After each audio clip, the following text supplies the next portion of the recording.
Hey guys, I'm Chris, I'm Devin. and this is the CD Mixtape Podcast. Welcome. Too fire. Too fire. We're too fire for the world. Alright, so what are we going to talk about right now? I think the biggest thing to talk about as of right now is this year's E3 that has just passed.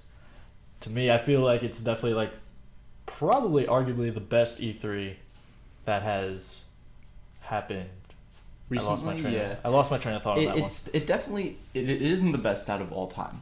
It's a good contender, definitely one of the biggest, with games like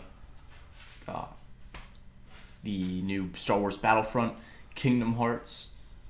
Yeah, except Kingdom Hearts we have to wait a whole nother year for anyway, so I don't know if we should put that in the list of games, but it was definitely a big thing for it to be revealed finally. We got a little taste of that game, and it was the art style was totally redone for the new systems, and I mean, realistically, even though it's going to come out next year, everyone's still going to hop on that. Oh, of course. Everyone's been waiting for this game for years and years now, and they've been dissatisfied with all the spin-offs with Birth by Sleep and the remake of Chain of Memories and et cetera, all that. The 3DS version, except now finally Kingdom Hearts 3 has finally been announced for winter of next year.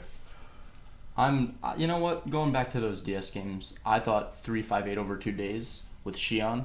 That was probably the best Yeah. DS game or one of the best, I should say, that I've ever played, especially since they had the multiplayer capabilities with it as well. I was able to play with my cousins. Yeah. I feel like that was interesting for the organization side of things. But For the actual storyline, it was just a spin-off. good point. Good. Yeah. Another big one, Fallout 4. The entire world is going to fall. Fallout 4. The sad part is that Fallout 4 is coming out a year before Kingdom Hearts. That's the sad part. It's coming out November 10th of this year. And I don't know if you heard, but what they're doing for the collector's edition is that they're giving you a replica Pip-Boy that holds your smartphone. No way. And it actually has an app to make it look like in the game with your body in the stim pack and everything. Fallout Boy Pip-Boy edition. Yep. Wow. And oh my gosh. they're already sold out, so Bethesda's trying to make more because they're saying, we want to make one for every Fallout fan out there. So I feel like that is a brilliant idea for a game company to do that. I mean, to take something out of this world that they created and put it into a real life thing that people can actually have, even if it's only a replica, but still can hold your smartphone. Right. As well. I could picture me walking into work with a Pip-Boy on my arm. What's up, guys? Someone on Reddit, I believe I saw it, made a replica Pip-Boy using Cherry Picker, and I'm trying to find it right now, but it is absolutely amazing. People are really gonna go crazy. I'm gonna go crazy for it. Are you kidding me? Whatever's left of my social life is gonna be gone when I get Fallout 4. Are you kidding me? And I find it interesting that they put in that you could have a dog, or apparently, from what I heard, a human counterpart as well. Yeah. You could choose either a dog or just a human partner, like Lydia from Skyrim. So I think that's pretty cool, and the fact that they gave you a voice now. And I hear people complain, no, don't give him a voice, blah, blah, blah. And I'm like, I think it's cool when your main character has a voice. In certain cases, it does the game justice. Look at, I don't know if you ever played it, Devin, but the old Jak and Daxter game. Yeah. Yeah. The first game, Jak didn't have a voice at all. Second game, he has a voice. He becomes an absolute badass. The series becomes incredibly better. Right. So I feel like it could be the same thing with Fallout 4. They finally gave the protagonist a voice. And it might actually do some good. I mean, I wasn't a huge fan of New Vegas. Loved Fallout 3. But everyone loved Fallout 3. If you didn't love Fallout 3, then there's something wrong with you. I mean, actually, speaking of which, my stepdad, I got him to start playing Fallout 3 recently because he finished Dead Rising 3. And he said he's not a fan of it. Wow.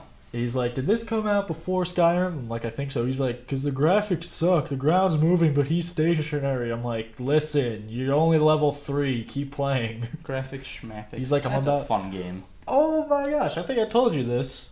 With the 30 FPS. Yeah. I don't understand that, where apparently some games just need to be played 60 FPS. But, 30 FPS is pretty good too. But I digress. Back to Fallout 3. Where were we with that? New Vegas. I haven't played New Vegas. New Vegas to me felt like a DLC. It should have been. It was kind of short. It didn't have the immersion that Fallout 3 did to me. But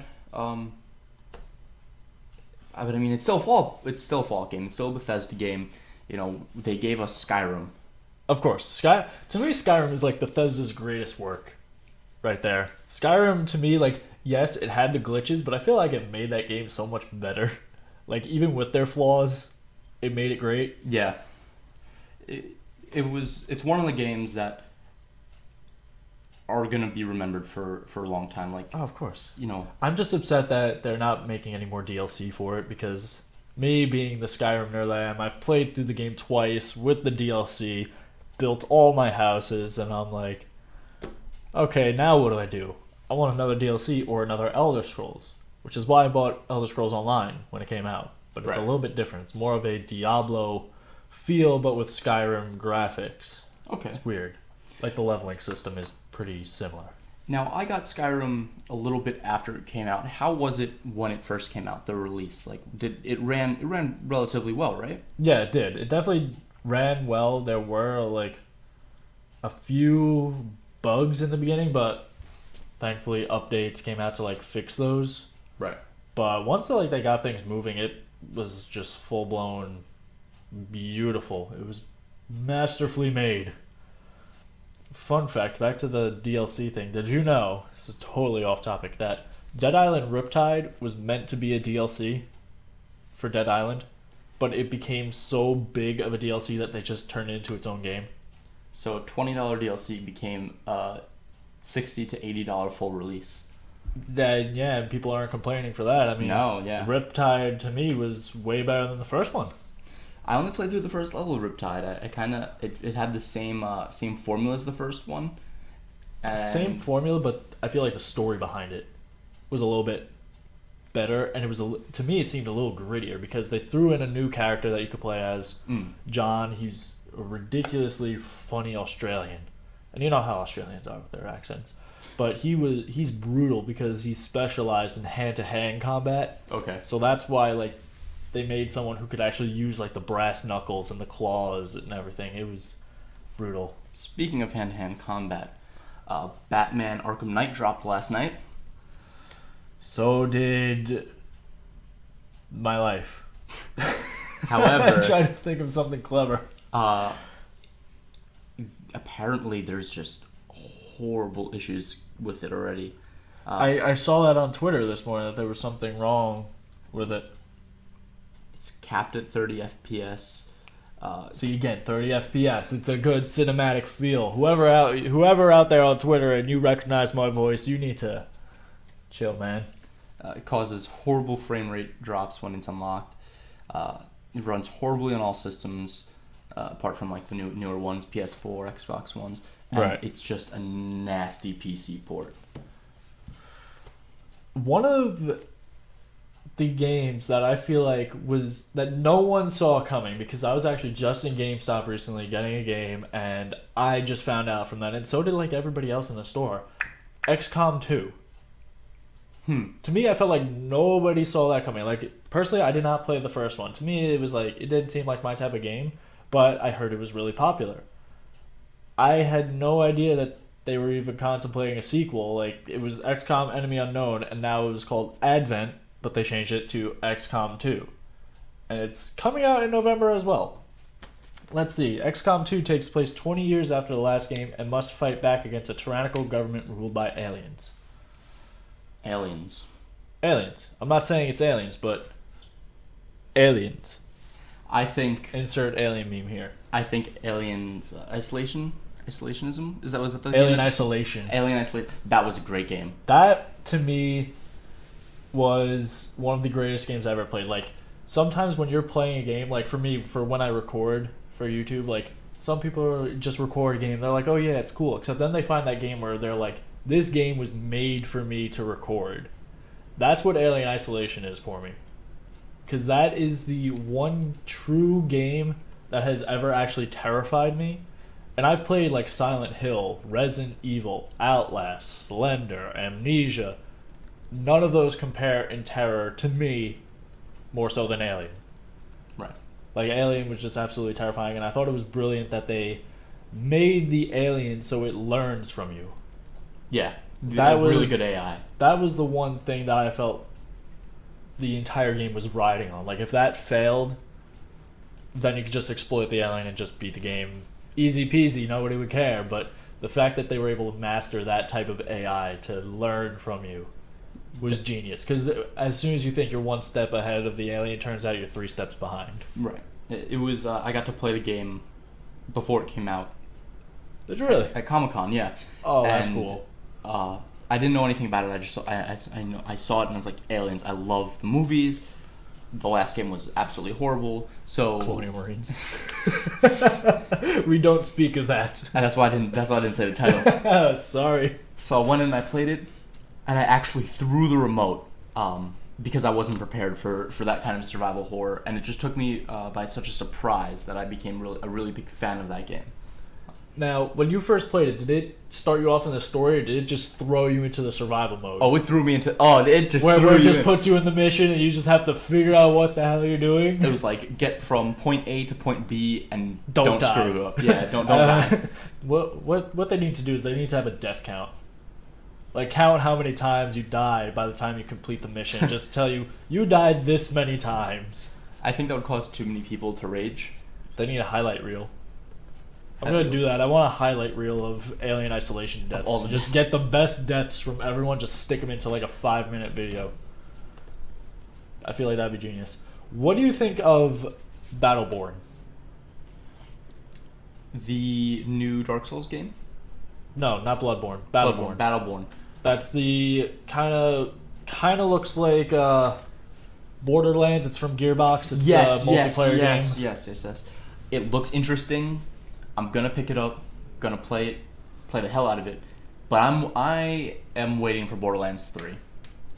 I had no idea that they're doing Borderlands 3. I mean, they didn't announce anything. Oh, okay, that's why I was. But what? At the end of Borderlands, the pre-sequel, which by the way, that entire game was literally a commercial for Borderlands 3. It ends with you have a big battle coming up. And that's how the game ends. And it's like Borderlands 3. And then they woke up. It was all a dream. But Borderlands 3, I was surprised that it didn't get announced. I was really astonished by that. But the third game in the installment of the Black Ops franchise... I was just looking at that. Yep. That's something I'm hyped for. I'm ridiculously hyped. Like, I don't know why, because I'm not the biggest fan of Call of Duty. Like, I played the first one, Modern Warfare 2, Black Ops 2, and Advanced Warfare. Those were the only ones I played. Like, I skipped the whole World at War, everything. I skipped over whatever his name is, Captain Price. Yeah. Yeah, I had no idea who people are talking about when they're like, oh yeah, Captain Price. I'm like, who's that? But Black Ops 2 was definitely like my favorite in the Call of Duty installment. Like, I thought the campaign was just beautifully made. And the fact that they finally said Black Ops 3 got my blood pumping. I'm like, yes. Are you a fan of the zombie mode? Zombies. Black Ops 2, yes. Did you like the World at War zombies? The original maps? I liked it, yeah. Okay. You can't beat the original sometimes. Sometimes you really can't, but sometimes you can. Some zombies are better than... Yeah, like, the Moon, I think, is better than Nocturne Toten, but Darius is my favorite zombie map of them all. Yes. Here, on this article right here, apparently there's a story mode to zombies now, which is really, really interesting. That is interesting. Really interesting. I did not know this. That is, now I just want to get Black Ops 3 all that more. The fact that there's because I always wondered, like, why are there zombies? Wait, what happened? And now I always wonder, like, why don't they make a story for it? Now they finally have. I mean, they do have a story. It's extremely complex, and it's like 6 hours for one Easter egg that explains like 2% of the story. Yeah, but now I'm talking about like A mean like full, an actual story mode. Yeah. Like I'm sure there is definitely a story behind it, but And it's something that people are definitely interested in. It's. I remember being in middle school and it's like, yo, did you play the new Zombies? It's like, yeah. Did you find the little audio logs hidden here, here, here, and here? And I was like, yeah, it's so crazy. What do you think this means? It just, they know what their audience wants now, and I really, really do hope they cater to it. yes. One of the games that looks interesting for me was The Division. It was Tom Clancy, right? What? Tom Clancy? That's one of his... No, actually, I don't think so. I'm looking at it. It does not. Oh wait, no, I'm looking at the wrong thing. Never mind. Doom. Doom. I'm talking about Doom. Doom 4, Bethesda. Oh, I didn't know it was Bethesda. Yeah. Yep. Oh. Well, I mean, Tom Clancy's Division did get announced. Yeah, it's coming out in 2016. It's Ubisoft, so I don't know if I'm gonna pick it up, but I mean, it just looks amazing. It does. I was looking at the wrong name. I'm like, what? That does not look like that. Let's see, what else? Did you ever play any of the Fables? Yes. Fable Legends. What do you think? I'm iffy. To me, after Fable 3, honestly, Fable 1 and Fable 2 were amazing. Fable 3 was decent. Yeah. And after that... Once they came out with the Connect one. Yeah. That was where, for me, that's where I ended too. Like, I finished Fable 3, I'm like, okay, I can't anymore.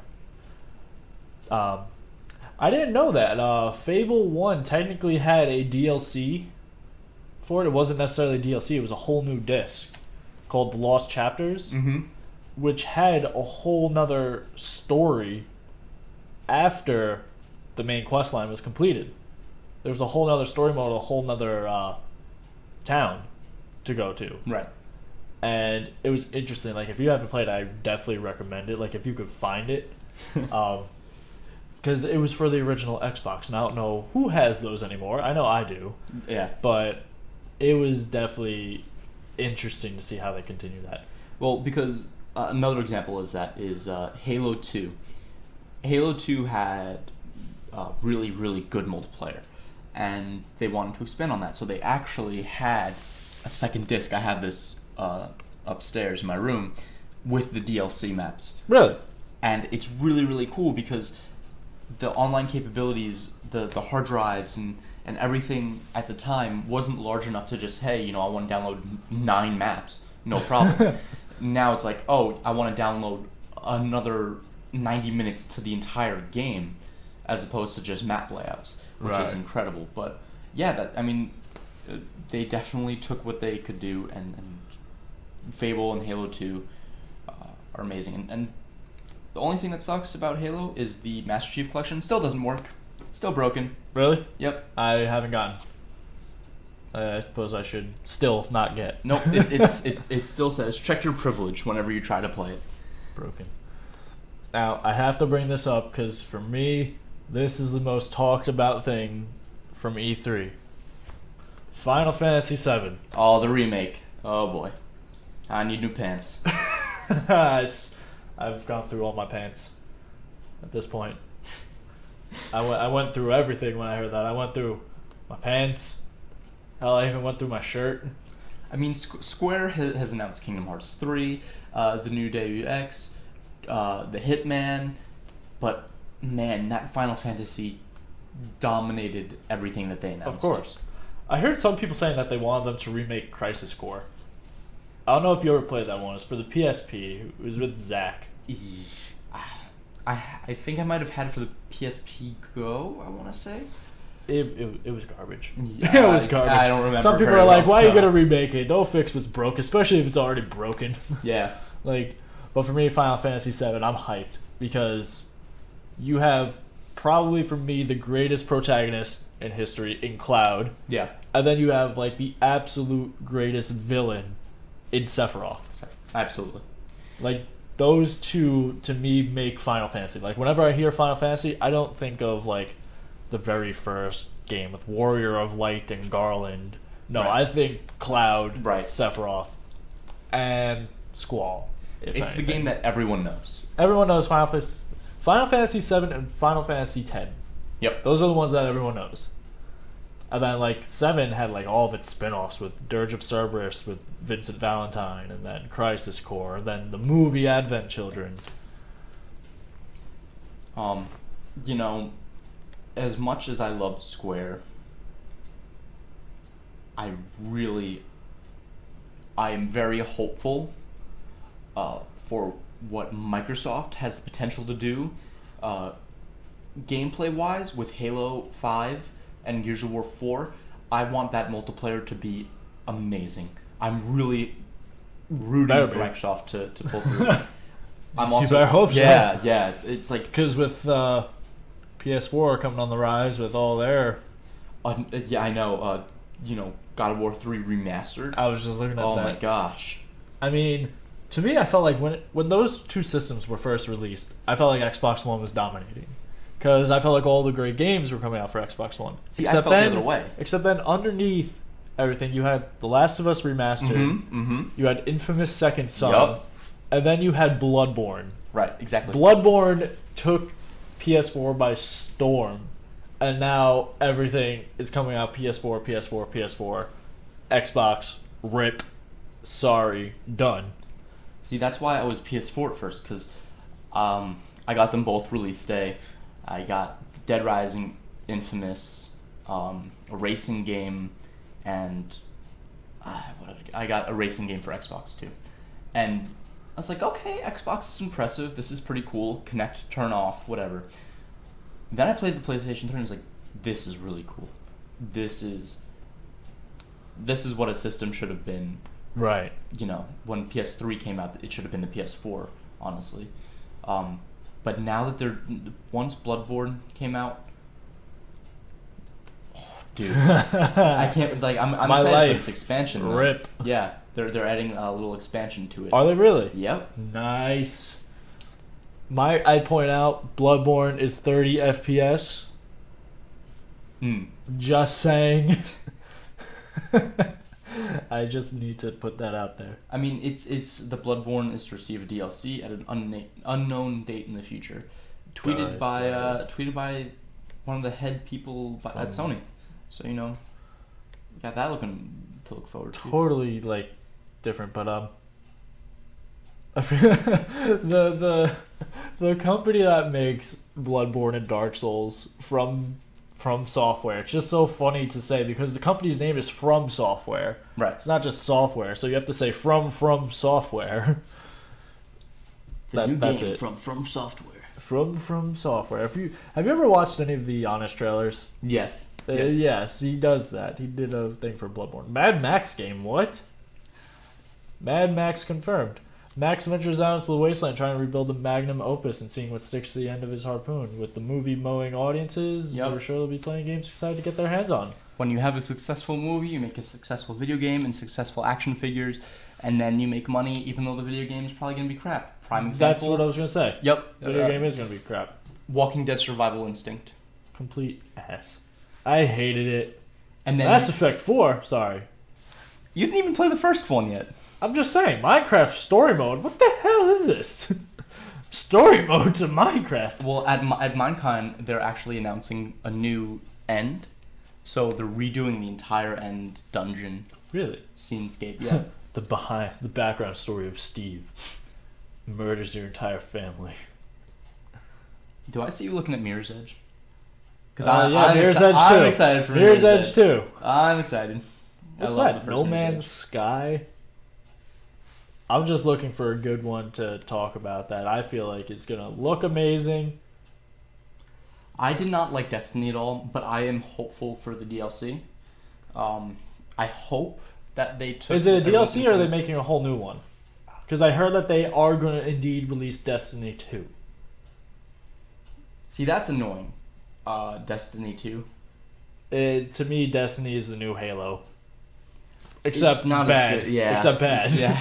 That's the thing. Like, the new Halo, just they took everything Halo had and made it complete garbage. I mean, don't get me wrong. Like, I did like Destiny for some pieces of it, but to me, it felt very repetitive. Okay, this is one that I am excited for because I've only played these types of games like very briefly. Rise of the Tomb Raider. The 2000 the after the reboot. This is gonna look good, and it's in Siberia too. I don't know what that has to do with anything, but it's Siberia. Yeah. It's cold. It can get some pretty interesting campaign shots there. I hope they don't try Star to Fox. manipulate Lara into being some kind of overzealous shooter, because I do believe the story is taking place right after the most recent Tomb Raider. Yeah. Did you say Star Fox before, though? I did say I did say Star Fox. It's right there. Oh, Star gee. Fox confirmed. Oh, Wii U. Yeah. I don't know how that's going to go over because it looks like you have to use the actual pad as well for flying the ship, so that'll be interesting. I've only ever used my Wii U for Smash Brothers. I haven't used it for anything else. To me, that was the only reason why I wanted Wii U for Smash Brothers, and even then, that You could brawl have to me just still- gotten a DS. You could have just gotten a DS. I do have a DS. That's the sad part. Okay, I'm talking about this. We touched upon it already. Star Wars Battlefront. Oh boy, I knew this was coming. Star Wars I knew it. Battlefront. I'm getting to the end of the list. Battlefront. I am so excited for this game. Holy crap. Did you see the footage from Hoth? I did, and let me tell you, it gave me a happy feeling in my giblies. My Ghibli's, they imploded on themselves. Should see a doctor.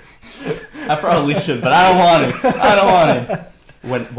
When it changed from the first person gameplay to these to the Y-Wings and That thing? TIE fighters, dude, oh my gosh, Yes. it looks so nice. I played the first one, like me and my sister, we played it.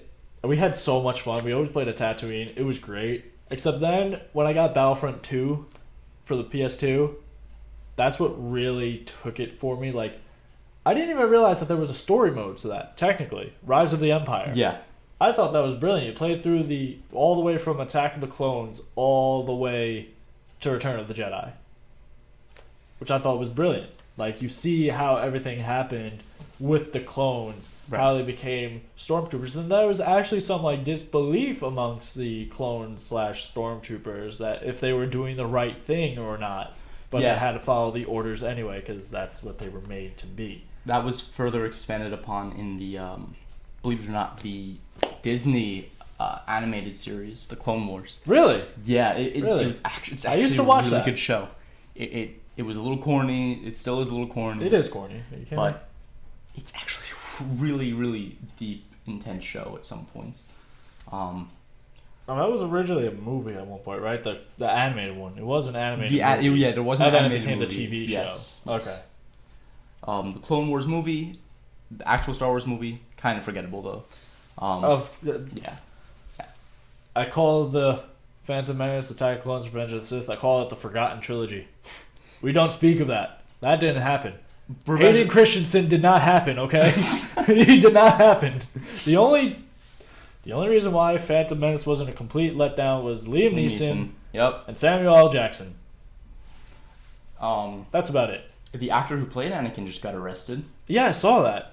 The young Anakin, right? Yep. Or was it? Yeah. Yeah, it was young Anakin. He turned out to be a Sith. What do you know? A little delinquent, huh? Yeah. He's not so little anymore. He's like in his 20s, right? Yeah. I think he quit acting because he got ridiculed so much because of that role. It wasn't that he was bad. I mean, he was a kid. Yeah. Yeah, you give him slack, but you know, The when script you're part was- of the when script you're was part of a kinda movie bad. that was just complete garbage. I mean, I guess you do that. I mean, it's kind of like Nick Cage, but we don't speak of that. Yeah. Now, I heard rumors like a while ago when I first heard that Battlefront was coming out that they were doing away with the space battles, but I could see that they're not, right? Are they doing with the space battles? Are they doing away with the space battles? Yeah, that's what I want to know. No, they are. It looks like they're head on with these space battles. Good. They want to bring. They want to bring what the fans want. They've had enough time for unannounced Star Wars project. Been working on a new Star Wars game that former Uncharted creative director is heading. See, it should be like an Uncharted, but with Han Solo and Chewbacca. A few social media clues hint to the possibility involving Han Solo. There we go. But nothing concrete has come out yet. What better place to announce than E3? But like, come on, if you have a character like Nathan Drake that just screams Han Solo for Star Wars, and it would be really cool to see Nathan the backstory. Drake voice Han Solo. Have the guy. There we go. Speaking of Uncharted 4. Yes. Yep. Thief's End. Oh, Nathan Drake's latest adventure introduces us to our hero's lost long brother Sam. Alright, okay. Duo. It's a duo. Does that mean possibility of co-op there? I would play with you. Oh my gosh. Yoshi's Woolly World. Oh boy. I'm sorry, this is the kind of game that I need to talk about. Oh my gosh. This looks like Kirby's Epic Yarn. But with oh my gosh, Yoshi. It does. He's so kawaii. He's kawaii AF. Oh my gosh, this is beautiful. That's all I have to say about that. I'm really excited for that one. I saw that and I was just like, bro, I'm getting that. It's coming out for Wii U though. Yeah. Well, you know what? I'll give it a chance. Street Fighter. Street Fighter? Now, this has nothing to do with E3 because I figure we covered the major games for E3. But recently, games that have been released, I don't know if you've played any or even seen videos of Mortal Kombat X. Yes, the 10th installment, or I don't know what to call it. Yeah, I don't know. There's so many that's why I just call it Mortal Kombat X. I felt it was kind of short. Yeah. But it was interesting. It was very interesting to see old and new characters fight and I feel progress. like the biggest story with that was DLC Jason Voorhees. Ah, yes, my favorite. I actually saw a video. It was actually from PewDiePie. He was playing online and someone had just gotten Jason as a DLC. And let me tell you, seeing Jason fight in Mortal Kombat is absolutely terrifying. Like, he's a complete animal. Like, my goodness, it's terrifying. I think they should bring back Freddy from the previous Mortal Kombat DLC, so it can be Freddy versus Jason. I thought they did. Did they really? I don't know. I figured they would bring him back. I don't think they did because this game was Jason and the last game was Freddy. Freddy isn't the best character. No, I didn't particularly like Freddy, but then again, I'm that typical guy where I'm like, Scorpion! Get over here! Sub-Zero, yeah! Alright, which one do you like better, Scorpion or Sub-Zero? Scorpion. Good. There we go. Scorpion. High five. Scorpion, of course. Scorpion's my go-to man. I was actually playing Mortal Kombat, the Complete Collection. Or Complete Edition, whatever, for the 360 this morning. Of course, I was Scorpion. Yeah. I did some fatalities. I was feeling pretty good about myself. The new fatalities are absolutely brutal. Oh, I saw... for me, the most brutal one was Johnny Cage's. Coming through the back. Oh, and he's like, here's Johnny. That, for me, is the most brutal one, but so clever. There's the one that the new guy has where he rips out the heart and he just squeezes it, drips it. I thought like when they showed that originally when it was announced, the game was announced, not when it came out, and they showed that, I was like, oh boy, this is gonna get real. Let's face it, everybody gets Mortal Kombat for the fatalities. Yeah. Let's face it, nobody gets it for any other reason but the fatalities, because we all love blood and gore because we're freaks. I mean, I'm a fan of the story, but there's nothing like a amazing fatality. Especially when you actually do it, because you'll have people like butt mashing, trying to get it, and then they'll just like do a little forward punch and just knock them over. And you're like, damn it, I was looking forward for this. It's like a satisfying, like it's like the cherry on top of the ice cream after you win. Are you kidding me? To me, it's like a whole like It It's is like the ice cream. it's the ice cream. It's the cherry. It's the slime bucket from Nickelodeon. It's It's everything you wanted as a child. it's getting dumped on with Gatorade. It's me running through the snow naked. It's This everything. got weird. Man. This got weird. It's everything. Any other games you want to bring up in recent past? How about this? What's the worst game you ever played? The worst game I've ever played. I'm curious. It can't be Colonial Marines. Because we don't Colonial Marines was really Because bad. we all know that was complete garbage anyway. I think one of the worst games I ever played was the Evil Within. Really? Just because of the ending. Like, I was really excited. I got it for the holiday. I got like the collector's edition on it or whatever. And I played through it and I was like, okay, gameplay's not too bad. I'll put up with it. And then I got to the end and I was like, I am really upset hate with myself. this. Colonial Marines was disappointing because it was like, this is the Aliens game that you're going to want. And then it wasn't. Then it turned out Isolation was the one you wanted. Oh, yeah. Just kidding. Oh, yeah. Just kidding. Forget Colonial Marines. This is the one you want. I don't know what the worst game I ever played was. I played a lot of bad games. I'm going to be honest. Have you ever played, I think it was called Ride to Hell? Retribution? Yes, that was awful. 1 star. That was- One that was- star across the board. That was bloody awful. There was one portion where I was riding a motorcycle, and my character just fell through the map, but he continued to go, and there was no way to get out of it. One of the games that I have played that I just remembered is probably the worst game ever made. It was an old game for the computer a while ago. Someone actually did a review on it. Angry Video Game Nerd did a review on it. Big Rigs. Oh, God. Over the road racing. The cover looks amazing. Yeah. It's a 18-wheeler or whatever on fire, blasting through barrels, cops behind you. On the back it says you gotta run from the cops while you're hauling a big load to whatever.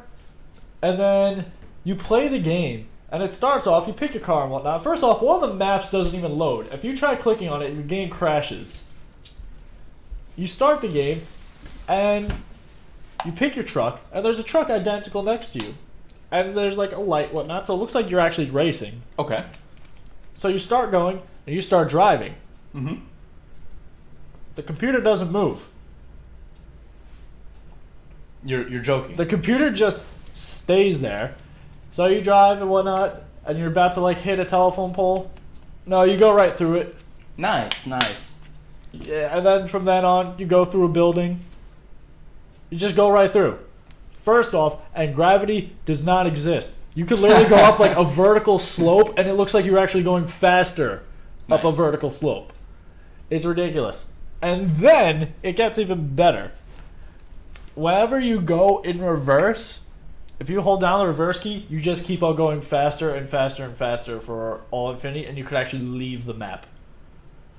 Like, you could go like 300 miles an hour in reverse off the map.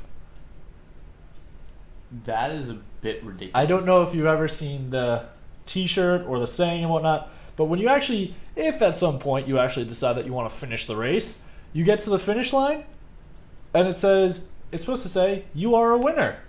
It says, you're winner. Y-O-U apostrophe R-E winner. You're a winner? Your winner. Your winner. Thank you. It's ridiculous. And eventually they updated it. So the computer actually moves. You let him get in front of you and he crosses the finish line, or he's about to cross, he stops. Right? It looks like he's won though. You go, you're winner. You can't lose in the game. You're a winner. You're a winner. Yeah, it's a game where you can't lose. It's probably the most awful game known to man. Like, if you need to watch a video of it, it's just all, and the taillights look like they're hanging off to the right. There's no water. There's no nothing. Like, you go to cross over a bridge, you fall through the bridge underneath, and the pillars are hanging off the ground. That's the worst game. I have you beat. In the beginning, it sounded like a fun game for kids to play because they can't lose. And then you kept describing it, and it just sounds absolutely Mind you, no cops chase you at all. But it says, run away from the cops. Run away from the invisible cops. It is just awful. Anyway, that's the worst game ever, in my opinion. All right. So we covered video games. Let's talk about something that happened within the past couple days. Disturbed is back. Disturbed is back. Their new album to release the day before my birthday. Immortalized. No words can describe. No words. I have no words. I'm just incredibly hyped because they were one of my favorite bands way back in the day. Mm-hmm. You know, back when I was a wee bab. And, you know, I was upset when they went on hiatus after Asylum came out in 2011. But now, all of a sudden, they come out of nowhere. And want to know what I heard? The entire time they were on hiatus, they were secretly writing an album for the return. Yep. Like, they knew they were getting back together, so they had an album prepared for right when they came back. And if you go on their website now and you try to pre-order the album, it says if you pre-order the album, you get first access to tickets to the North American tour to be announced soon. I'm going to pre-order it. They are coming around. They better. We're going. Additionally, a tour was just announced today from DCD2 record labels. The record label that does Panic at the Disco and Fall Out Boy. New Politics is going on tour. I saw you pre-ordered their album. Yeah, I believe. If you pre-order their album from the website, it comes signed, and they have a couple of really cool things. But it's just really cool to see these bands who haven't released an album in quite a time coming back out with a new album. Coheed and Cambria is coming out with a new album. Cage the Elephant is coming out with a new album. This is a pretty good year for music. To me, there's like a few albums that I'm ridiculously hyped for. Mainly the first one being Breaking Benjamin. Finally coming out. I believe it's actually coming. What's today? Is today the 23rd? Today's the 23rd. I believe it came out today. Yep. You want to know why I know that? Why do you know that? Because Breaking Benjamin just announced that they are doing a show at New album. Dark Before Dawn. Okay, when does that come out? I'm leaving you hanging. You are leaving me hanging. What are you doing, man? Will be released June 23rd. New show announcement. Breaking Benjamin are coming back. Huntington at the Paramount. Woo! August 15th. Now, It's a Saturday. fun fact, seeing as he's the only one in the band now, have you listened to any of the songs? I think I already asked you this. Like at work, I mean. Of what?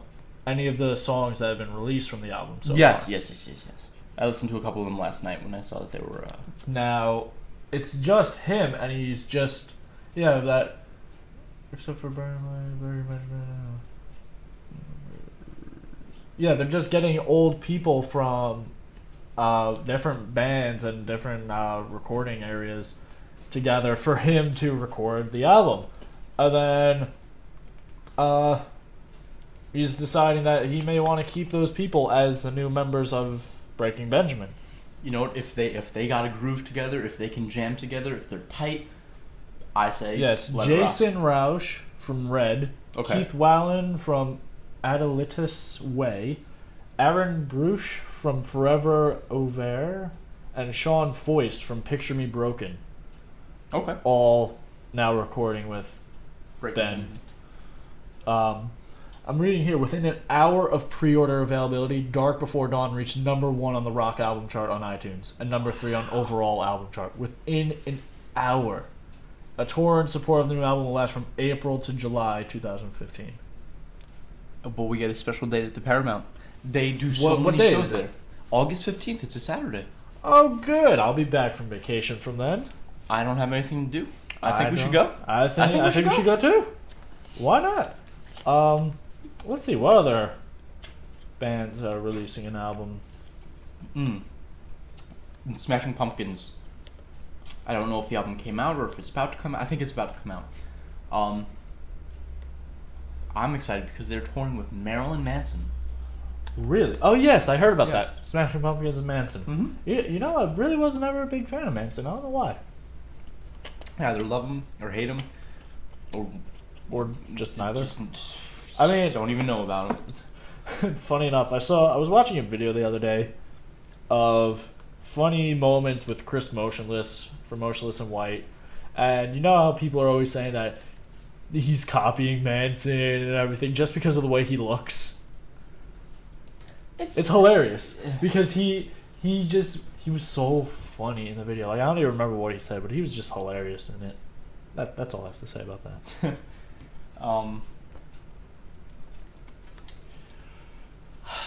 I'm a little nervous for the new Cage the Elephant album, though. I will admit, they just came out with Melophobia, and I mean they do play a really good concert, but I feel like it's a little quick for them to come out with a new record. But they're tight; they can rock.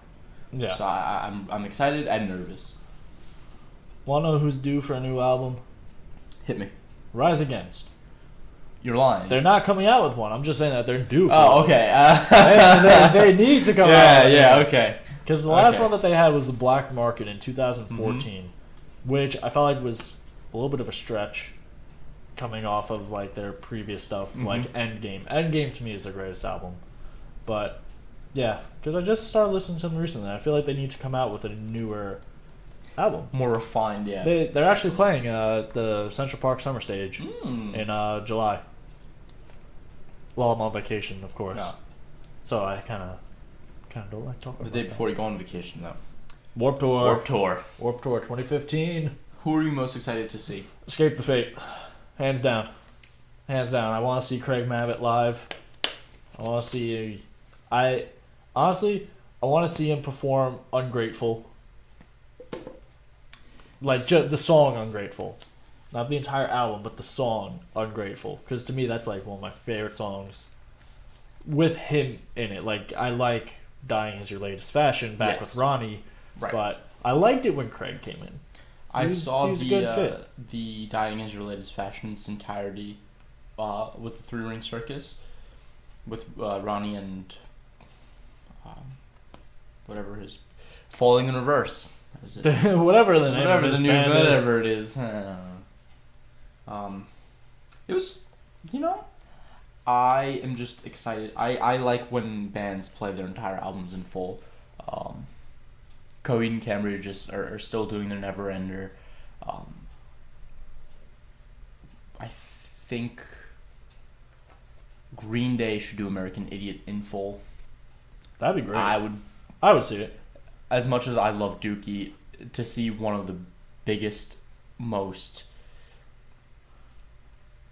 I feel like whenever you hear the name Inspirational Green albums. Day, Yeah, you think of immediately American think American Idiot. I mean, I personally think Dookie and Nimrod and some of the older stuff, but generally American Idiot is the album that everyone knows. Oh yes, everyone knows. So, back to Warped Tour. Who are you looking forward to seeing the most? This year, Who are you looking forward to seeing the most? What song do you want them performed? And who do you wish was going? 3 questions. Who do I wish? Realistically, I wish that just for the New York date, Weird Science would come and do a song with MC Lars. That's not. I don't think that's gonna happen. I'm genuinely excited to see Riff Raff. Really? I am not a huge fan of the music. I think some of it's a little catchy. I'll give it that, but I've seen all these hardcore bands, all these in your face metal, all these thrashing, and It's a beautiful thing. I've never seen a I guess infamous artist perform. Yeah. So it's gonna be interesting. Tiptoeing in My Jordans is the main song that I know. My Jordans. That's something that I'm excited to see. But I do have a drum lesson with Max Danziger of Set It Off. And that's going to be really, really cool. Yeah, I figured you were going to say Set It Off as like one of the... Set It Off is definitely is the actual band. Yeah, the actual band, not this riff raff fellow. Black Veil Brides is going. You know, originally I was like, okay, I'll let it rock. But then after seeing them live and meeting the band, everyone's super great, but that lead singer, Andy. he's just an ass. He's a douche. He really is. It's like paying $100 to meet him, and you're gonna be, almost disrespectful to your fans. Then you flip out during concerts. Just Yeah. if it's a shtick, drop the shtick. Yeah, really. It's just his bad boy attitude. Yeah, That's why people like him. I mean, it's different with Ronnie. Like, because he tells you I'm an ass. Yeah, Ronnie just flat out will tell you, listen, I'm an asshole. Don't take it personally. I'm just mean. I love how I'm like, yeah, I'm an asshole. And then I just say I'm mean. Like, I just love that. But yeah, he at least tells you, listen, I'm an ass. Don't take it personally. It's just who I am. Andy, he's different. There are actually two people I wish were going to Warped Tour. Obviously, my first choice, Motionless in White. Favorite band all time. Love them. But someone who I actually want to see that I feel like would actually be good at Warped Tour is Deuce. Really? Former singer of Hollywood Undead with his group performing like his album, the Nine Lives album. I feel like it would be a good fit for Warped Tour because it has like that party feel to it. Right. Except it also has like he still has like his rock element in there, which is great because like I was listening to the CD recently and I had my windows down, I'm like riding, I'm like, it's good summer music. Right. Just listen, like his song I Came to Party with Travie McCoy is awesome because like it has that rap summer like techno element to it, and then like in the chorus like you have your actual rock pieces and him on vocals. It's still great. See, I think that's why 21 Pilots is picking up some traction because there's a good blend of the hip hop rap and then the heavy in your face percussive jams. So it caters to the people who are like, oh, I really like pop music, and then caters to those who are like, oh, I just want to jam. Right. You get everyone who's in between. You get the pop. You get the punk. That's like a band. I don't know if you know them. The Last Sleepless City. Yes. That's like them. Like the song, you go from Toothless and then Dreamers is quite a transition, but in Toothless, like it's really heavy. Like he's just flat out going heavy. He's got like the drums and the techno is nice too. Like that music. that music. At first I thought tech music and I was like trap music. And I'm like, nah, I'll just go with that music. Because she's my trap queen. Shut up.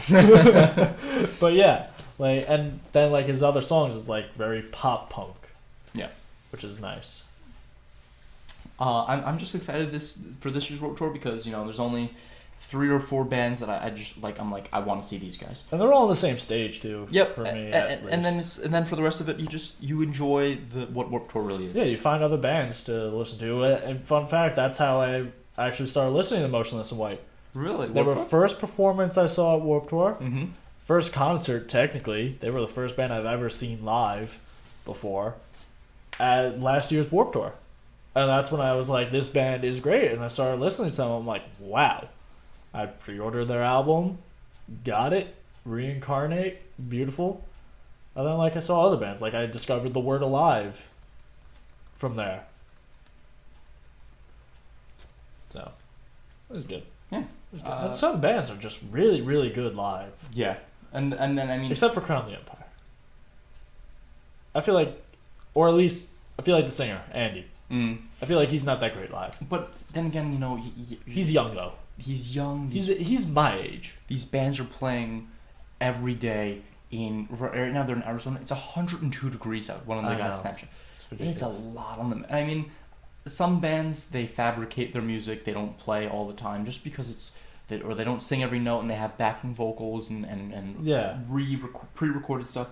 And for Warped Tour, it's almost understandable to have some sort of safety measure because it's a lot. When you're playing like every day or every 2 days in a row, it kind of wears on you. But then the same notion, you have bands that play 2 hours every night. The Who still plays 2.5 hour shows and an encore every night. They're playing like almost every night until October, I think, or every other day. And they're about to bite it. and it's you have these young bands who are ready to rock out, and then they play for 20 minutes, and they're like, oh, I'm tired. I'm gonna fake it till I make it. Right. I just remembered this going back to like albums that are going to be released soon. Skillet. Oh, yep. Late half of 2015 or early 2016. They just started recording this month. You know that's going to be 2016. It's going to be 2016. If we're lucky, it'll be... If we're lucky, it'll be November. But... November. Yeah, I love them. That's it. I love them. That's about it. I love them. That's it. Well, I think we covered... everything. I think we covered everything we want to talk about this week. All right. Thank you guys for listening. See you next time, I guess. We botched up. Yeah, oh gosh. Oh boy. We'll need to figure it out. See you.